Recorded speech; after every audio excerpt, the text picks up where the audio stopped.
तो हेलो दोस्तों, स्वागत है आप सभी लोगों का सम्राट एकेडमी में। तो दोस्तों मेरा नाम है आकाश और दोस्तों इस वीडियो में हम बात करने वाले हैं गणित के चैप्टर नंबर दूसरा, दो चर वाले रैखिक समीकरण। वैसे तो दोस्तों चैप्टर नंबर दूसरा बहुपद है, ठीक है, किताब के हिसाब से, लेकिन इस साल कट ऑफ हुआ है सिलेबस, तो बहुपद को हटा दिया गया है, इसलिए दूसरा का चैप्टर बन गया है दो चर वाले रैखिक समीकरण तथा युग्म, ठीक है। और पहला दोस्तों वास्तविक संख्या, अगर वीडियो नहीं देखे हैं तो पहला चैप्टर वास्तविक संख्या बहुत ही ज़्यादा इंपॉर्टेंट है, उससे तो बहुत क्वेश्चन पूछा जाता है।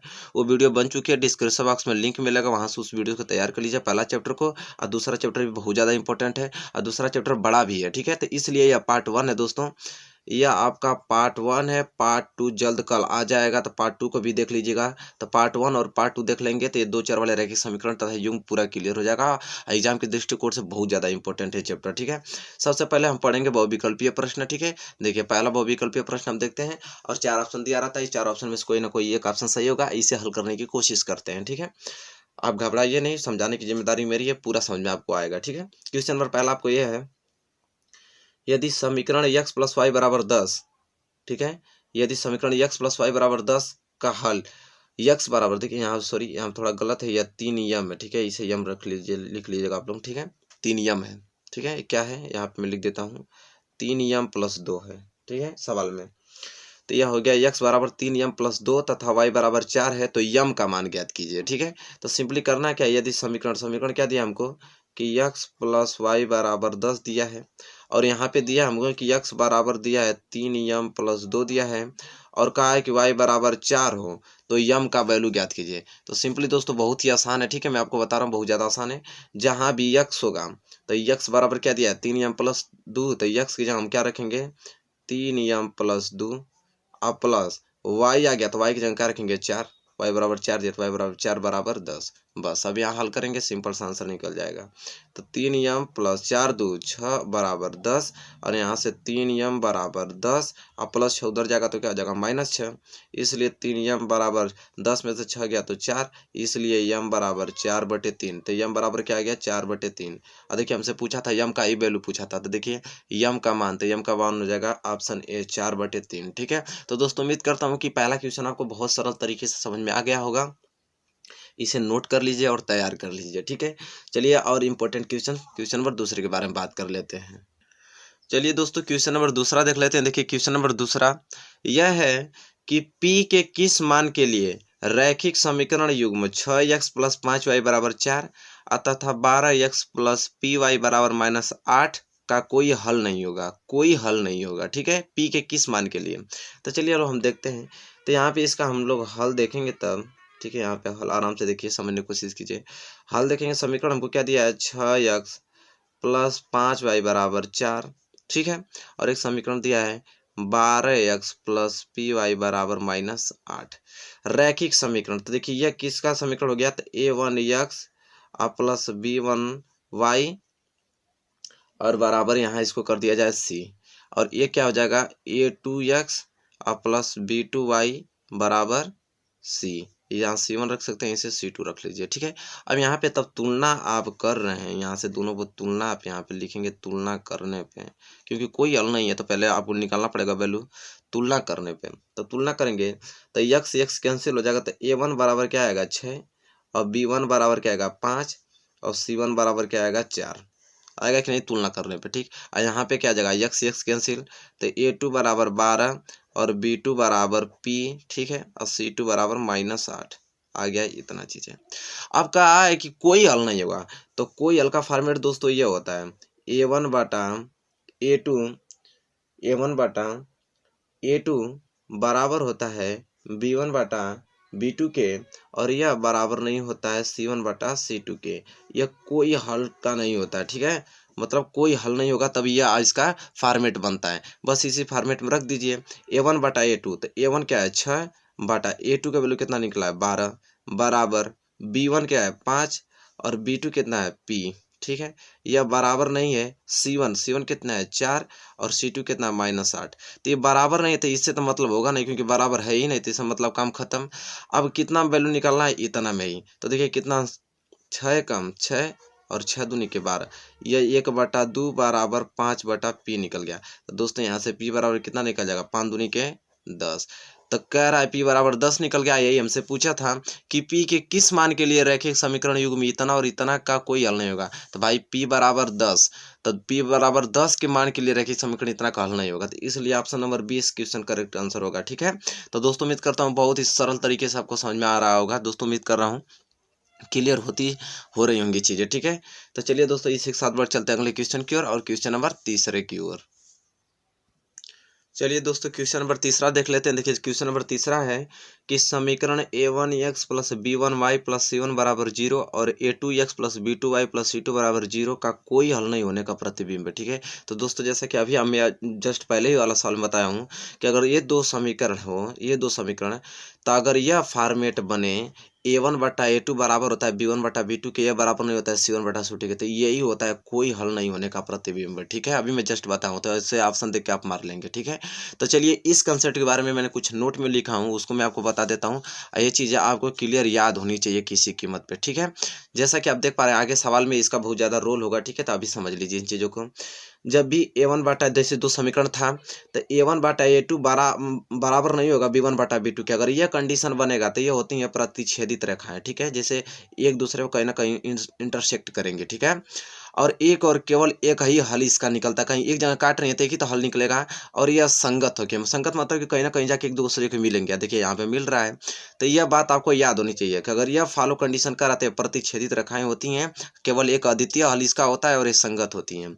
और जब दूसरा नियम पढ़ेंगे a1 बटा a2 बराबर होने लगता है b1 बटा b2 के, ये भी बराबर होने लगता है c1 बटा c2 की, तो ये संपाती रेखा होती है। संपाती रेखा मतलब एक दूसरे पे ही रेखा हो जाती है, ऐसे बोलते हैं अनंत हल। तब बताइए कि अब साथ ही साथ चल रहा है तो बहुत सारे हल ना होंगे इसके, और ये भी संगत होगी क्योंकि साथ में चल रही है। ठीक है, और तीसरा कंडीशन ये बनता है कि a1 बटा a2 बराबर होने लगता है b1 बटा b2 के, यह बराबर नहीं होता है c1 टू c2 के, तो यह समांतर रेखाएं होती हैं, एक दूसरे कभी मिलेंगे नहीं। अतः बताइए कोई कभी मिलेंगे ही नहीं तो कोई हल नहीं होगा, तो इसीलिए यही फॉर्मेट था। ठीक है, तो यह होगा तो समांतर रेखाएं होती हैं, कोई हल नहीं, यह संगत होता है, कभी मिलेगा ही नहीं। ठीक है, और यह संपाती रेखाएं या प्रतिच्छेदित रेखाएं। तो दोस्तों उम्मीद करता हूं कि यहाँ से ये सारी चीजें आपको क्लियर हो चुकी होंगी। ठीक है, तो बहुविकल्पीय प्रश्न इतने के ही अंतर्गत आते हैं दोस्तों, क्योंकि इसमें बहुविकल्पीय प्रश्न थोड़े कम हैं। ठीक है, अब हम लोग पढ़ेंगे अति लघुत्तरीय प्रश्न जो 1 नंबर के वो भी पूछते हैं और उसे लगाना पड़ता है, उसमें ऑप्शन नहीं देता है। ठीक है, तो चलिए अब उसको देखते हैं दोस्तों।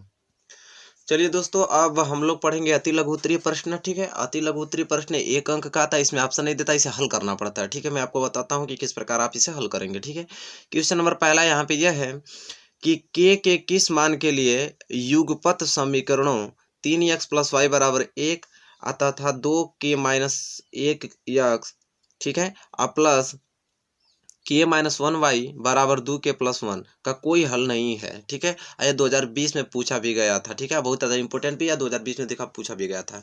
तो चलिए बताता हूँ इसे किस प्रकार हल करेंगे। कह रहा है के किस मान के लिए समीकरण 2 दिया है उसको उतारते हैं।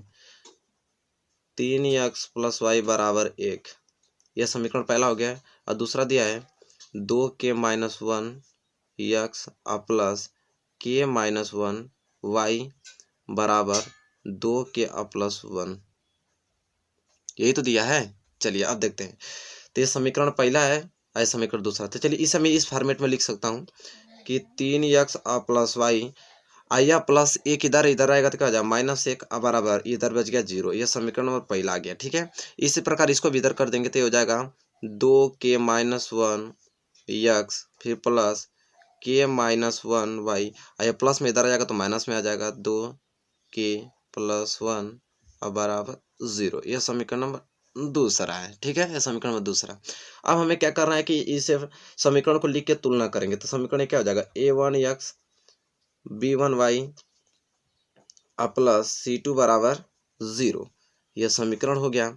इसके नीचे लिखेंगे तो यह हो जाएगा a1x और a2x plus b2y plus c2 बराबर 0। अब इसे तुलना करने पे तो दोनों से तुलना करेंगे तो देखिए x से x कैंसिल, इसलिए a1 बराबर 3, y से यह y कैंसिल, तो इसके आगे 1 छिपा रहता है, तब b1 बराबर क्या हो गया 1 और c2 बराबर और c1 बराबर, यहाँ c1 रहेगा ना, सॉरी c1, तो c1 बराबर क्या आ जाएगा -1, तो c1 बराबर -1, तो ये इतना आ गया।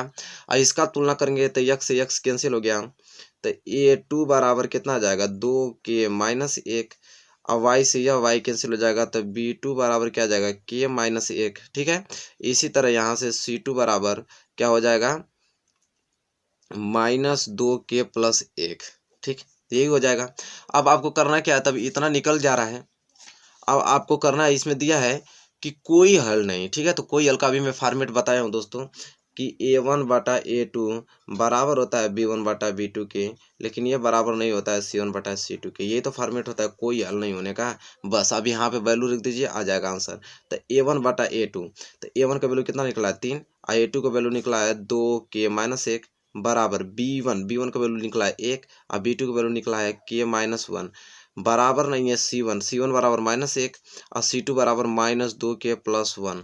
तो दोस्तों इससे मतलब नहीं होगा, क्योंकि बराबर है ही नहीं, तो काम खत्म इसका। अब हम लोग तुलना करेंगे बस इन चीज़ों में। ठीक है, तब k-1 का गुणा 3 में कर देंगे तो ये हो जाएगा 3 गुणे k-1 और बराबर 1 का गुणा इतना में करेंगे तो ये तो इतना ही होने वाला है। ठीक है, अब 3 का गुणा के में करेंगे तो 3 के, अब -3 का गुणा 1 में करेंगे तो 3 बराबर 2k-1। अब यहाँ से हल करेंगे तो 3 के, या प्लस देखिए 2 के इधर आ जाएगा तो -2 के बराबर, या -1 तो ऐसे ही रहेगा, या -3 उधर जाएगा तो क्या हो जाएगा +3 में। ठीक है, तो 3 के में से 2 के गया तो क्या बचेगा, सिर्फ के बचेगा, क्योंकि एक के बचेगा तो एक छिपा रहता है। और देखिए प्लस माइनस आ गया तो घटेगा, तो बड़े में से छोटा घटाएंगे तो 3 में से 1 घटाएंगे तो क्या बचेगा 2, और बड़े का चिन्ह, तो बड़े का चिन्ह प्लस ही है, तो के बराबर क्या आने लगा 2। ठीक है, तो वही हमसे पूछा था दोस्तों कि के किस मान के लिए।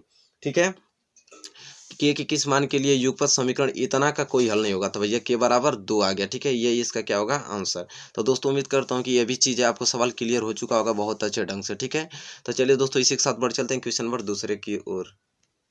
चलिए दोस्तों क्वेश्चन नंबर दूसरा देख लेते हैं। देखिए क्वेश्चन नंबर दूसरा यह है कि अनुपातों a1/a2, b1/b2 और c1/c2 की तुलना करके ज्ञात कीजिए कि निम्न रैखिक समीकरण का युग्म 3x + 2y बराबर 5 और 2x - 3y बराबर 7 संगत है या असंगत।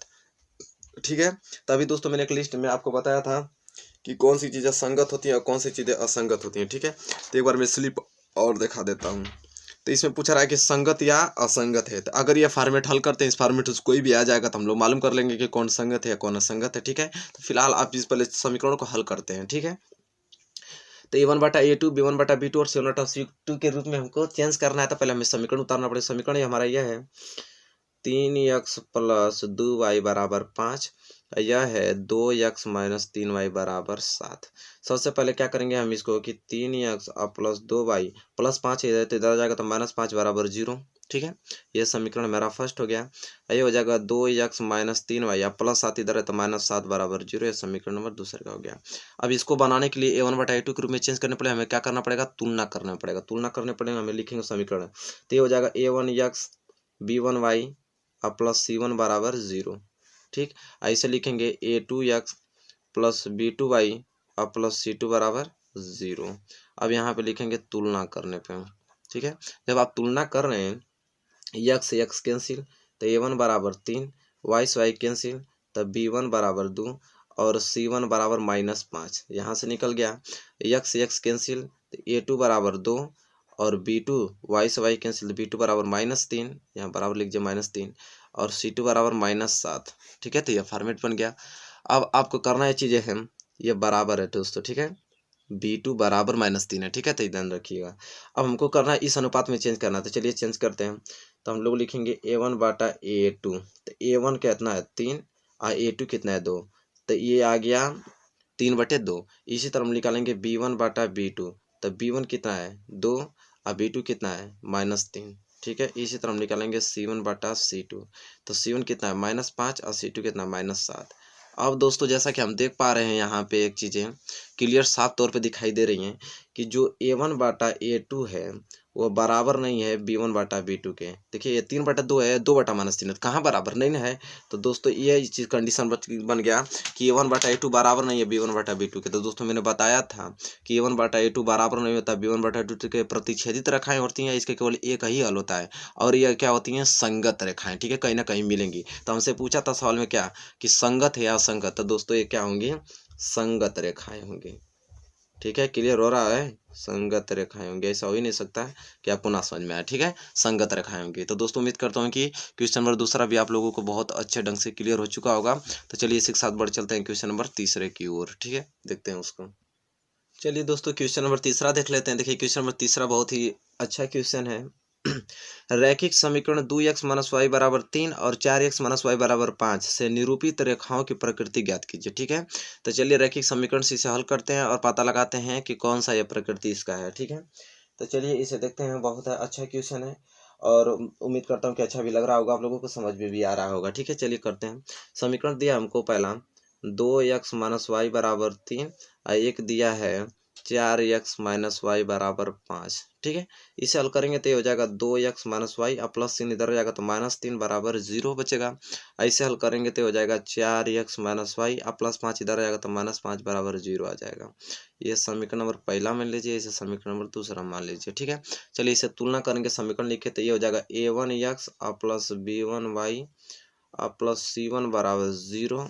ऐसे तुलना करेंगे तो a2x और प्लस b2y और प्लस c2 बराबर 0।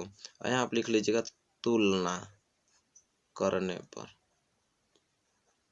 ठीक है, तब इसे तुलना करेंगे, इस x से यह x कैंसिल तो a1 बराबर क्या आ गया 2, इस y से इस y कैंसिल तो y के आगे एक छिपा रहता है, इसलिए b1 बराबर क्या हो जाएगा -1 और c1 बराबर क्या आ जाएगा -3।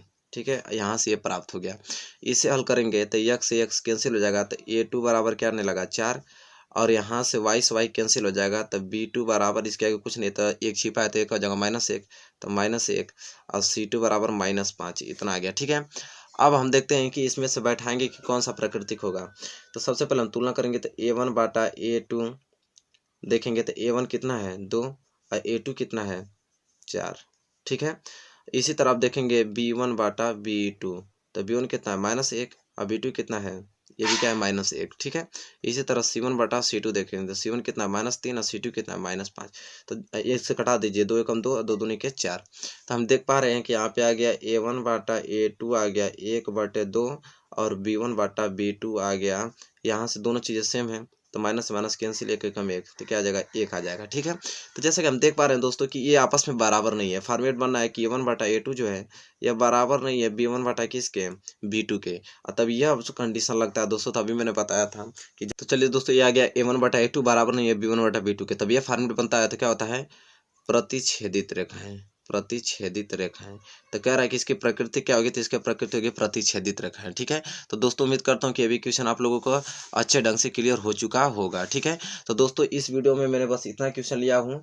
ठीक है, अति लघुत्तरी तक। और नेक्स्ट वीडियो जो आएगी पार्ट 2 इसका, तो उसमें भी बहुत सारे क्वेश्चन आएंगे क्योंकि ये चैप्टर बहुत बड़ा है। ठीक है, तो इतना लिए आप लोग समझने की कोशिश कीजिएगा, नोट कीजिएगा। वीडियो अच्छा लगे तो प्लीज़ लाइक कीजिएगा, चैनल पर नए हैं तो प्लीज़ चैनल को सब्सक्राइब कीजिएगा, बेल आइकन को प्रेस कर लीजिएगा। तब तक के लिए दोस्तों धन्यवाद, मिलेंगे नेक्स्ट वीडियो में।